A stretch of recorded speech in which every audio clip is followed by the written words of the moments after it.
What if I told you the most powerful storyteller in movie history was once a lonely boy who couldn't even get into film school? What if I told you the man who gave the world Jurassic Park, E.T., and Indiana Jones grew up terrified, bullied, and rejected again and again? And what if I told you his greatest gift came from his biggest fears? This is the unbelievable story of Steven Spielberg, the boy who turned imagination into a superpower.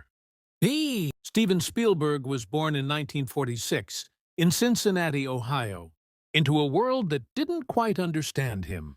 As a child, Steven had a wild imagination, the kind that made him scared of shadows, loud noises, and even the wind outside his window.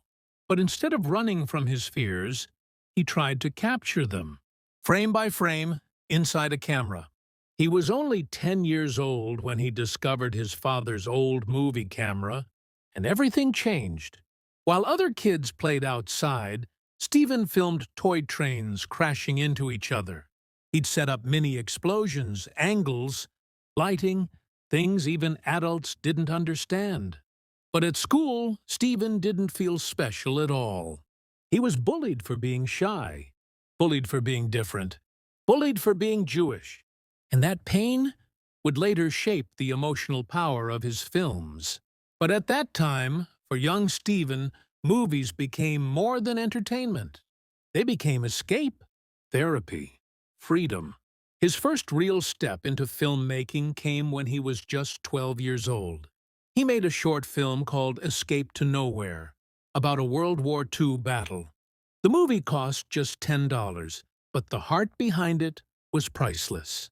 Steven directed his friends, used flour for gun smoke, dirt for explosions, and somehow made it feel real.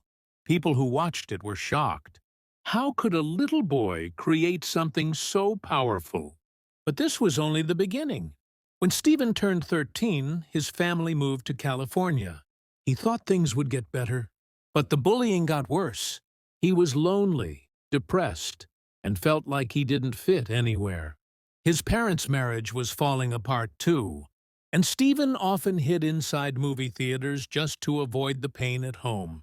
He sat alone in the dark, watching films more than once, analyzing every frame, every cut, every emotion. Without knowing it, he was training himself for greatness. At 16, Steven made a 140-minute film called Firelight, a science fiction story that cost him $500 to make. His dad helped him rent a small theater to screen it. And here is the unbelievable part.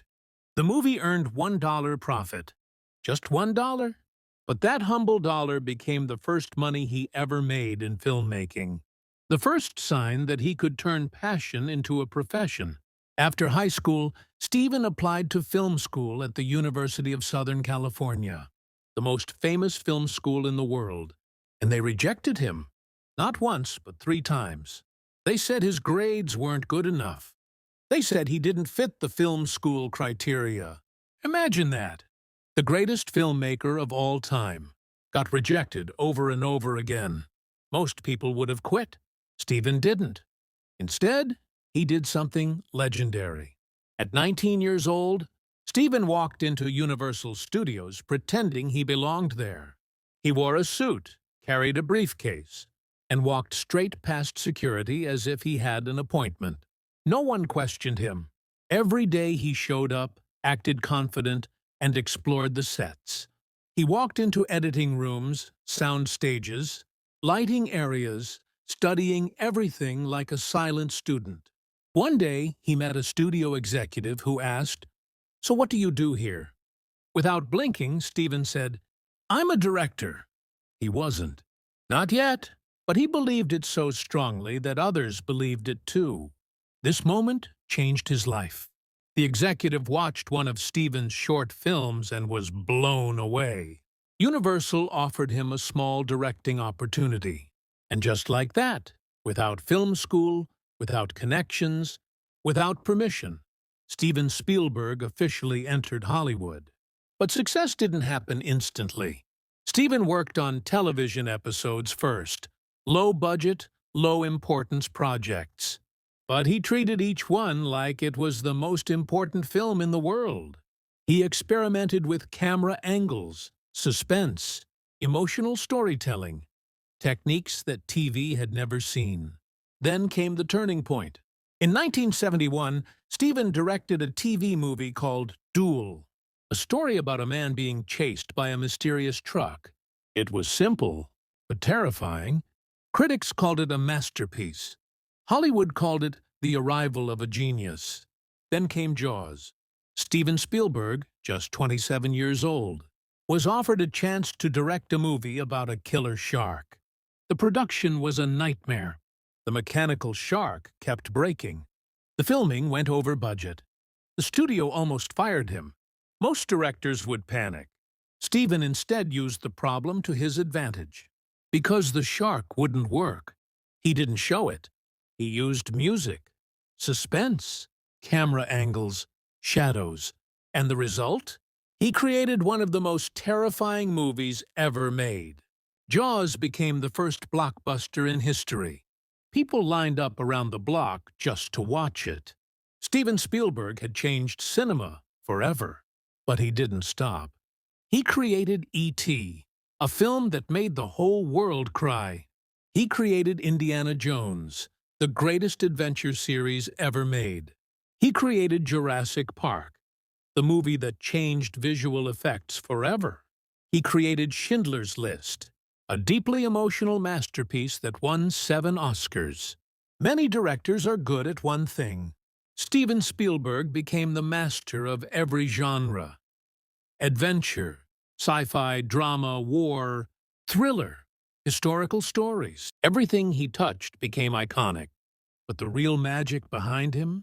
He never forgot the lonely boy inside him. The boy who hid in movie theaters. The boy who worried his parents' divorce was his fault. The boy who feared shadows and turned them into art. In an interview, Steven once said, "My imagination saved my life, and movies became the place where I put my fears." His success wasn't built on talent alone. It was built on rejection, fear, loneliness, and an unstoppable belief in storytelling. Today, Steven Spielberg is not just a filmmaker. He is a symbol, a reminder that the world doesn't decide your destiny. You do. A reminder that even if people don't believe in you, you can still believe in yourself. A reminder that the thing that scares you might be the thing that saves you. If Steven had listened to the bullies, if he had let rejection stop him, if he had accepted that he wasn't good enough, the world would never have seen his magic. His journey teaches one powerful lesson. You don't need permission to chase your dreams. You don't need a perfect path. You don't need everyone to believe in you. You just need courage. You just need imagination. You just need to start. Because greatness is not about where you begin. It's about how far you're willing to go. Steven Spielberg went further than anyone ever imagined. And so can you.